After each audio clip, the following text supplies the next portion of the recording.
We've reported to you how dozens of Missouri lawmakers are now calling on the U.S. Attorney's Office to investigate constitutional violations at Crossroads Correctional Center. It comes as the number of inmates' grievances at that and other facilities is on track to double the amount filed last year.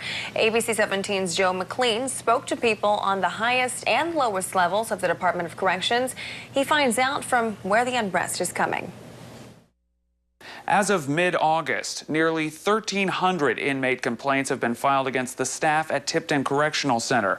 That's already more than the amount filed for the entire year of 2017. With such an influx of these reports, we asked why many say they're being swept under the rug. Every appeal has been denied. They have been rejected all across the board. We don't know of any one inmate who has won their appeal process. Sherry Fennell heads a group of family members of those incarcerated at Tipton Correctional Center advocating for inmates' rights. She says her son, an inmate at TCC, was one of many blamed for a major disturbance on the night of July 4th, when inmates staged a protest and caused significant damage to Housing Unit 18. Her son maintains he had nothing to do with it and filed an informal resolution request, or IRR, when some of his property was destroyed in the chaos. We are able to write the problem down, whatever it is, and talk to them to see if we can come up with a different solution. Kevin Toddy is a former inmate at Tipton Correctional Center. He and others tell me there's no accountability when the IRRs are filed. It's like they was just brushing them under a rug. Like, okay, we know what you're doing. That's a locked-in facility. They do whatever they want to do. They're not answerable. They're not accountable. They have a badge. Because they have a badge. It works like this. A caseworker has 40 days to respond to an inmate complaint.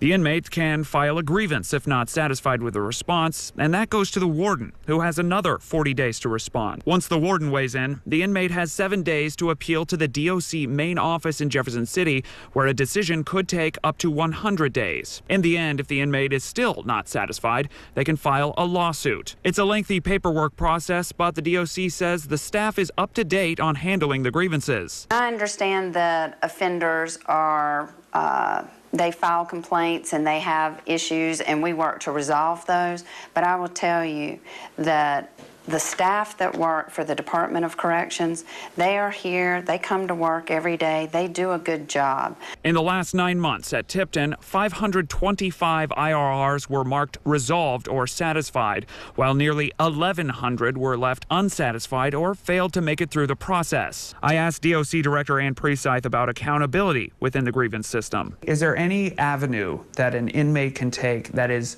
outside the Department of Corrections? So there are community advisory boards that are currently in place. I looked and found the Citizens Advisory Committee on Corrections.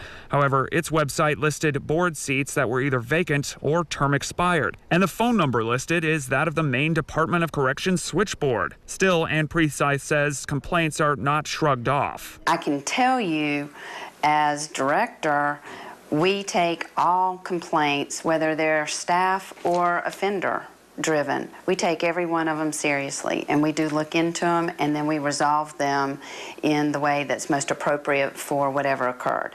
We have a lot more information about the grievance process and how it's handled by the Department of Corrections on our website, abc17news.com. We also have a lot more to look into at the department. Stay with ABC 17 News for continued investigative coverage.